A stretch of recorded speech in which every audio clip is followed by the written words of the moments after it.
Final Destination has Alex having a premonition and having a group of friends escape death. But death comes back to get them.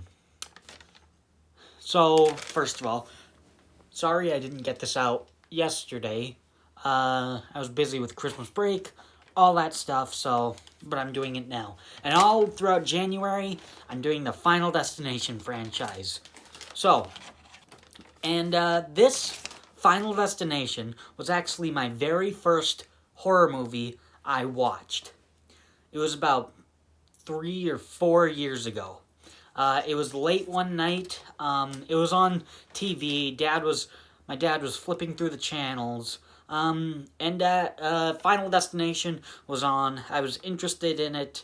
It was right at the plane was exploding in the premonition. I was scared. And my dad said, "Oh, don't worry, it's only a dream. He's only having a dream." And then he switched the channel. And then I was like, I was kind of interested in that. Can we watch it? I asked my dad if we could watch it. He changed it back, so we started watching it. Until my dad fell asleep. And my mom was asleep on the couch. So I basically watched it by myself. So I just took in all that stuff by myself. All the beheadings, hangings, all that stuff taken in all by myself without my mom or dad watching with me. So, after the movie, I went to go into the kitchen to grab a cup to get some milk or something. And it was on the counter. I grab a cup, I knock over a knife, and it goes to the floor. And I was so scared. I was thinking, oh my god, I just escaped death. Is death coming after me now? Oh, no. After that was just silly. That was just ridiculous. And also, after watching this movie, I was so scared of showers because of the shower hanging. Even if there wasn't, like, a clothesline on it, I was just scared of showers. But, anyways, on to the positives of this film. I love the concept alone. A group of people escape death and death comes back for them. It's such an interesting and different concept for what I would call is a slasher. It's kind of a slasher. People are dying in creative ways while a killer stalks them, even if the killer is death itself. So the concept itself is very interesting, very cool, very different for a slasher or even for a horror movie. Like, there is no physical villain. Another positive is the premonition with the plane blowing up is horrific on a totally different level, because that's a fear that a lot of people have. Even me, I'll say I have a fear of flying a little bit. Honestly, you wouldn't be able to do anything if something happened to the plane.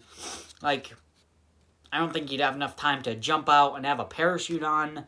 You're just gonna get sucked out of the plane, go down with the plane. Who knows where you're gonna land? Like, are you gonna go in the ocean? Depending when the plane breaks down. But, like, are you gonna go in the ocean? Is the plane filling up with water? Or are you just gonna fall 1,000 feet from the sky onto the ground? Like, just so many terrifying things about it.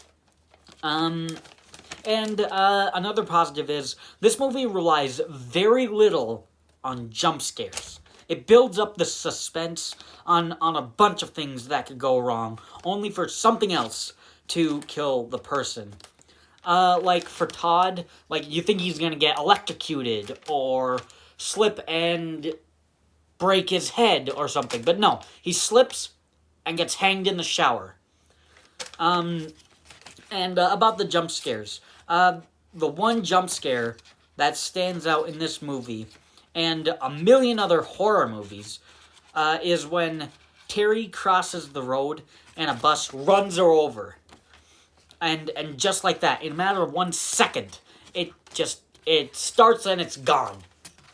It is just terrifying, and it comes out of nowhere. There's no scary music, like, building up to the jump scare, and it doesn't go, like, completely, like, there's no music and then goes completely silent and then busts. But no, it's just having a conversation, talking, she's angry, like, goodbye, and then boom, the bus hits her. So I would argue that's one of the best jump scares of all time. And also in this movie, the kills are pretty scary. Todd's hanging, Miss Luton's house blowing up and knife in the chest, Terry's bus accident, and death also makes them seem like accidents, or that someone else may have done it, which is super clever. And it's cool to have a horror movie with some emotional stuff, like people feeling guilt and remorse, like Carter trying to take back his life, and he runs through a stoplight and thinks he's gonna control his life even if he kills anybody else. Or Miss Luton is scared of Alex, or Todd being sad that his brother died on the plane. So it's kind of cool to have some emotional stuff in a horror movie. On to the negatives. I don't fully understand the path of the explosion on the plane. Like, when they show that diagram, does each seat blow up, or is it just fuel traveling in that order from seat to get to the fuel line? I don't exactly understand it. And the last